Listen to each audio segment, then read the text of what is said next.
Brad, thank you for doing this. I really appreciate it. You serve as president of Carmel Catholic. To be totally transparent, Carmel Catholic has been a client of Ruotolo Associates for, I don't know, 3 years or so. Yeah, many years. Yeah, we've worked on a variety of different projects. It's been a great pleasure and privilege and honor to work with you and your team. You're held in high regard by our folks, and your institution likewise is held in high regard. So let me start off by kind of doing what we call taking temperature. So I want to know how you're doing. If you could talk to me about that. Sure. How I'm doing, or how Carmel is doing? Well, those two, Both. Since you're the president, those two things coalesce. Yeah, that's right. Yeah. Thanks, George. And I want to start off and say how grateful and privileged we are to have a wonderful working relationship with your agency and organization. I cannot say enough good things about how you've helped us improve and grow as an institution. So I just want to make sure that I conveyed that, and thank you. Appreciation and thanks. Thank you. Carmel Catholic actually I'm very proud of how we've performed and what we've done.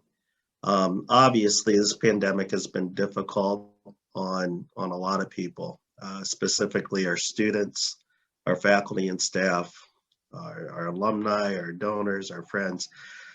But I feel very strongly that there's been good that has come out of this, and there's been a lot of wonderful things that have happened. Specifically, the relationship building has been tremendous. One of the things that I've been able to do is reach out to our families, and we set up Zoom calls. I just had one an hour ago, and just talking to parents and families and alumni about just checking in. How are you doing? How are you feeling? So much in the same way you asked that question, I asked the same from our staff and community. And I hear a lot of mixed answers. I would say there's a lot of fatigue, but there is also, there's a renewed hope, and there's a spirit that's there as well. And I would say that assimilates and that correlates with how Carmel is doing as well. We are a faith-filled community. I would say we are very much so. Hallmarks of our institution is about care and love for the individual, and taking care of one another, plus providing a stellar academic education. So Carmel is doing well in regards to taking care of one another, but we are having some difficulties in regards to people hurting. One of the things that we've done is we partnered with an outside organization that offers counseling, and we were fortunate enough to have a nice donor that said, I'll take care of all the co-pays, all the opportunities for our kids, faculty, and staff to have counseling for free. And so that was such a generous thing. So we're doing fine. I'm very proud of being able to keep our doors open for our students, but there have been challenges. But I am very proud of how we've done. What has it taught you? And you can take this question and go any way you want. But what has it taught you about your family, about yourself, about your team, your team at Carmel, about your trustees? And you can answer that in any way you want, Brad. But you bring up the issue of counseling. And I've read a bit and listened to a lot of people talk about the fact that we are not certain yet what the fallout will be from this 6 months from now, a year from now, 2 years from now, because it's had different effects on different people, and not everybody is wired the same way. Not everybody can deal with change and deal with stress. And it's going to impact us in different ways. But just speak to that if you don't mind. Yeah, absolutely. So what I have found, or what I've learned from all of this is it's just a re-emphasis on the importance of relationships. And just in my own mind, I have two daughters that are in high school, one that's a junior and one that's a senior. I'm so used to driving them to different activities, programs, this going on, that going on, and all of a sudden everything just slowed down. My daughter's, athletics is, my daughter's in cheer. My daughter has a fall play tonight that's going to be held virtually, and so it's going to be, so all these things have changed. But what it has allowed us to do is really have meaningful and deep conversations. As a father to my own children, as I have reached out to even our faculty and staff, it has been the same thing. It's allowed them in the family unit to draw closer together. One of the things I've also discovered and realized is the ability to get things done and to move forward when everybody's in separate areas. So before, it was like such a new thing to have a Zoom conference call and have board members that are in different areas and all of that. Here, it's just the norm, and I think that's exciting. It's opened up some doors where we're allowed to bring more people into the community that don't have to physically be here as well. So there has been some life lessons along those lines, but it's almost it's almost like this has been almost like a retreat for families to slow down, stop, and realize what's most important. And that is about care and love for each individual, and as a faith-based community, about our own faith and our relationship with Christ and the Lord. So that has been something that's been significant and something of high value. I will say this as well. I've been so impressed with how our students have been. The hallmark of resiliency, like they have been so strong, and they've worn their masks, they follow the rules and everything. And it's amazing to me how impressed I am. It's amazing to me how well behaved the kids have been and how they've done what they've needed to do as well. Our faculty and staff, many of them I've seen so many have just stepped up and offering this hybrid education where they'll have some of the kids in the room, some of the other kids are learning online. And the hallmark of resiliency has just been great.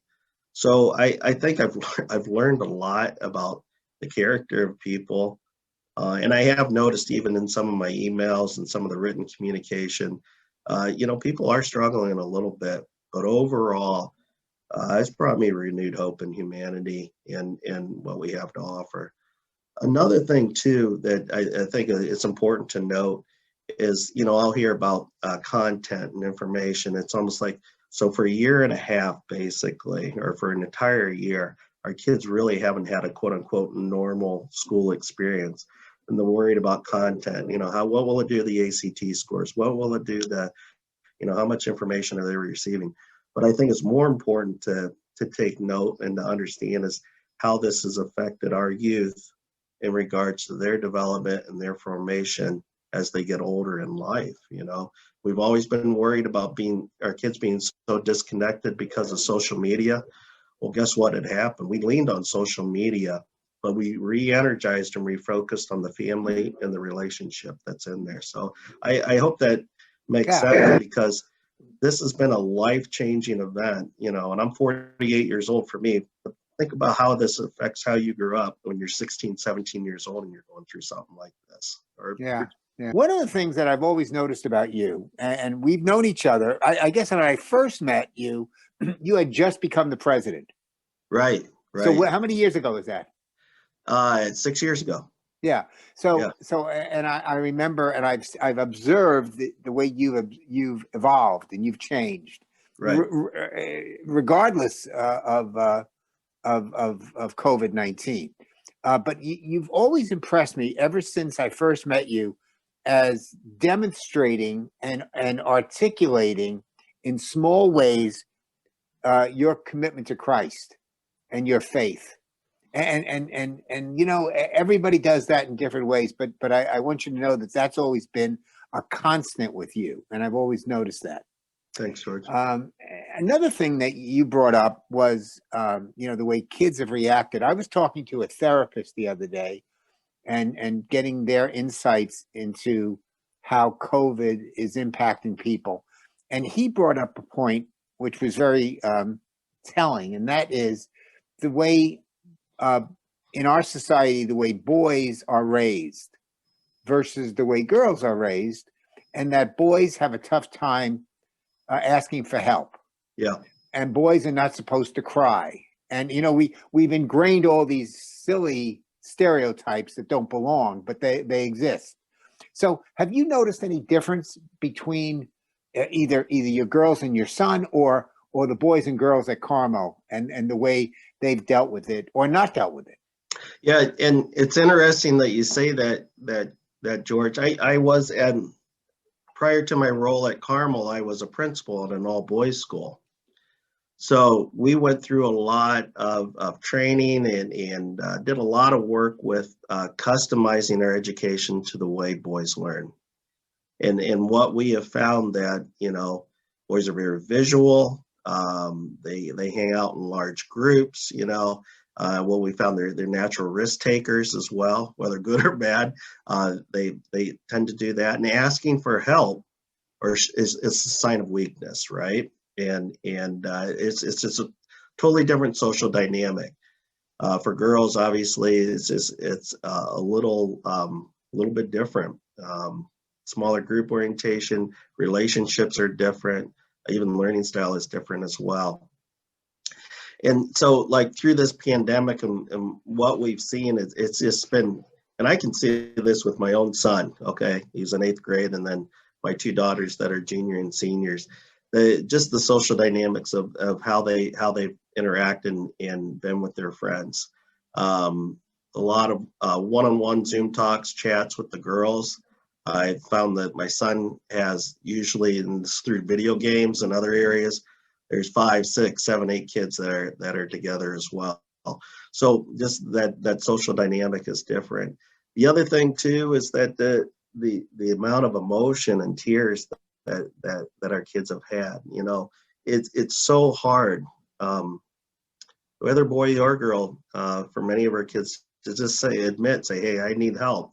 It's part of something that we teach our kids, even without the pandemic, but even more so now. I met with a mom earlier this morning, and she was talking about, her freshman daughter, and she's always done well in school, but now she's struggling.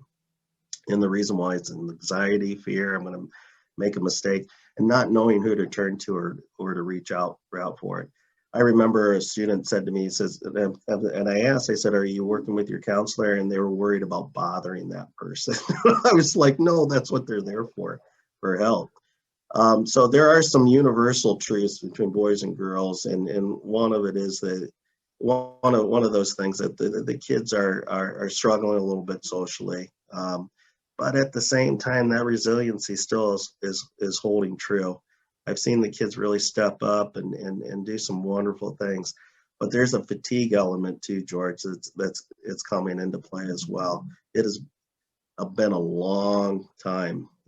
It's almost close to a year since we were able to have a normal school day. So, because I remember March 13th, that day going out and communicating to the families.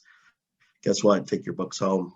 We'll let you know when we're able to open our doors again and come back. And we've been able to do that, but everything's been so different since then. So I don't know if I answered your question clearly. No, you did. So you've had in classroom instruction for how long? We had it for 3 straight months. So what we did is we installed cameras in all the classrooms. And so we had half the students in the room. So let's say 10 to 12 kids were in the room. Another 10 to 12 were tuning in via remotely from home. And then we kept flipping it back and forth. So we couldn't have a group of 25, 30 students and 20 to 30 students within one room. So what we decided to do is have a live instruction and have the instructor be able to teach to the kids within the class, but also at the same time doing it online. And it took an adjustment, talk about differentiating your instruction. It was difficult on the faculty and staff, but I will tell you this, many have just really stepped up and performed very well, but it's an adjustment. But what it has allowed the kids to do is that idea of, well, a lot of times what I've found, and this is something that I was not a big fan of, is just doing the homework dump, or look at this video, fill out this worksheet. You have to be engaged. You have to be willing to interact with the instructor or other classmates, and that's what really gets the juices flowing, and that's really what kids need in order to learn. And it's lifted spirits up dramatically, and it's helped quite a bit. But we've adjusted in that way. There's so many different things we've had to do, but within the classrooms, those cameras have made a huge difference for us. Brad, you seem to me to be more focused, more articulate about your beliefs and attitudes in terms of you're leading this school. Has that been something that you think it's just a matter of time in the job, or is it an effect of the pandemic, and it kind of, you were called upon to step up in maybe a different way? I don't know if that makes any sense to you. I think it's a combination of both, to be honest with you.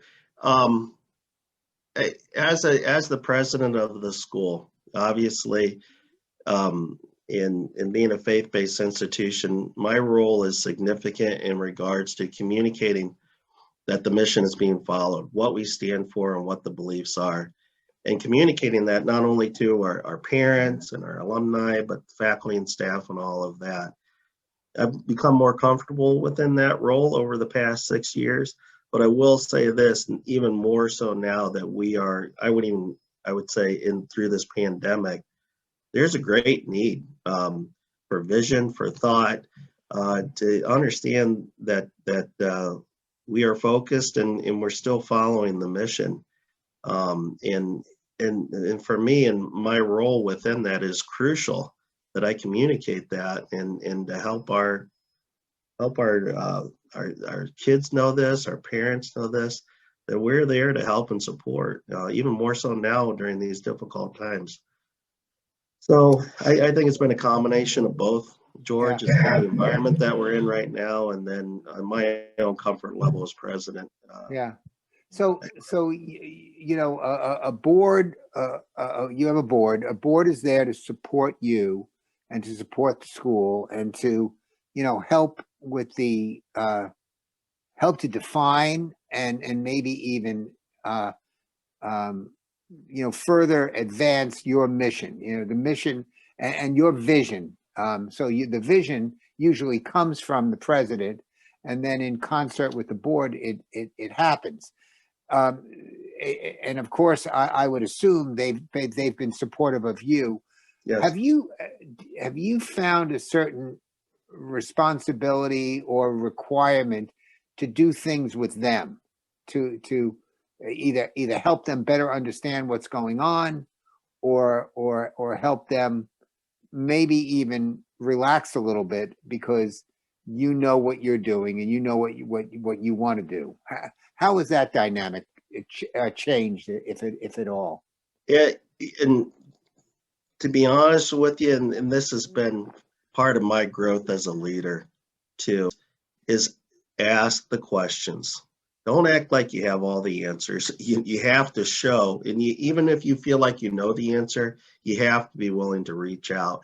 And that's what I found in my relationship with the board at Carmel Catholic, is there are many people on that board that are well accomplished, very bright, have done well, and have and are so willing to help.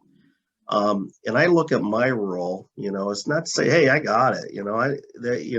I know everything that's going on, and I'm reporting this information to you, but to informally ask for advice and help, to discern, to reaffirm decisions, to admit when I'm confused and I don't have the answers, And that's what I have found to be the most valuable part in my relationship with the board.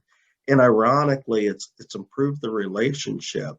My ability to be vulnerable to them has allowed a nice relationship in which they know that I'm genuine when I'm asking questions, and has brought respect, to understand is being a president of the school is a very tough job. And the reason why is you're dealing with a lot of relationships, a lot of personalities, a lot of different things that are happening. And it brings on confusion, it brings on some difficulties. But what inherently I found the best thing in building the relationship with the board is to be truly vulnerable, ask the questions, and be a good listener. You need to be willing to take the advice, and be willing to hear it. Say, hey, Brad, you're not doing it the right way. This is what I would suggest, and adhering to that. So regarding advancement and regarding fundraising, our relationship with you has been in a variety of areas. It's been in search, it's been in strategic planning, it's been in fundraising, and I know we've talked about this, or you've talked about it with some of our team. How have you reached out to people? What has been your modus operandi in reaching out to people to communicate with them, not necessarily ask them for anything, or possibly you did, but how did that dynamic unfold during the pandemic? It unfolded. So in the past, we may have a gala, or we may have a large event that was happening. Well, guess what? Those things are not happening at this time. And if they are happening, they're happening virtually, which has totally changed the dynamics. But what I've been able to do and have found is the ability to reach out and have one-on-one conversations, whether it's over Zoom. Historically, it's always been over lunch, or we've had a phone call or a conversation, or having breakfast together. But now it's been, these virtual calls. And I view my role as the president is to be a true advocate for the students and the mission of the school. And there are so many people that have that same passion that I have, that are willing to help financially. But what I've seen through advancement and how the pandemic has affected fundraising is quite simply less and less, these parties and these socials, and it's been more about one-on-one relationships and understanding what their passion is and where they're coming from. The needs of the school are still the same, right? We still are in need of scholarships. We still are in need of programs to help our education for the students. But the manner in which I am advocating for our students is more so, and I think it's much more for the better, has been one-on-one, and reaching out and making those touch points and contacts. Yeah. What is 2021? Certainly the first, 5 or 6 months of 2021. What does that look like for Carmel Catholic? Sure. So what we're going to do is on January 5th, we're going to start right back into the hybrid instruction. Our hope is as the vaccination is coming out, summer weather where we're able to take the kids outside more, the under 10s or what have you. Our hope is to slowly increase the size where we can have more and more kids on campus. That is our focus, and that is our goal right now over the next 5-6 months. In relation to advancement and fundraising, we're holding a few virtual events. We always have that big fundraiser. It's called Street Scenes George that we've talked about, where we'll have several thousand people in attendance. That's not happening. We're doing a virtual event with that as well. And we're just going to keep plugging away and advocating for our kids and our students via social media, and then with reaching out and contacting people and setting appointments. That's great. That's great. Any other thoughts, Brad, before we conclude about because again, people are going to be viewing this, and they're going to be looking at you as a president of a Catholic co-ed Catholic school that's doing well, that has been able to weather the storm. As you know, many institutions have not been able to do as well.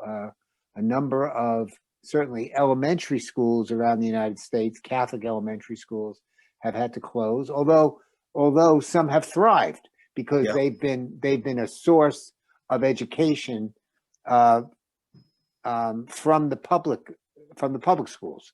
That the public schools were shut down, but Catholic schools remained open. I did hear from Melpo that she said that there have been public school students that have come your way because of the pandemic. Yeah, we've been in that situation where as the Catholic high school in this county, in this region, all the public schools are online, and we're one of the few that have been able to offer in-person instruction where the kids have been able to attend. And that has shown, we've reaped a lot of benefits from that in regards to how people perceive Carmel Catholic, and then our dedication to the student learning as well. So it's been positive for us in that way. Great. Well, I appreciate you taking the time. I know that your life is pretty crazy. Please tell Meg that I send my best. I will. I thank you. Hope to see you in person sooner than later. I'd like that, George. That would be great. And good luck throughout the next couple of weeks. Okay, thanks, George. Thanks for your time. God bless you, and stay safe and well, George. Take care of yourself, my friend. You too. It's good to see you. Thank you. Same here. Bye.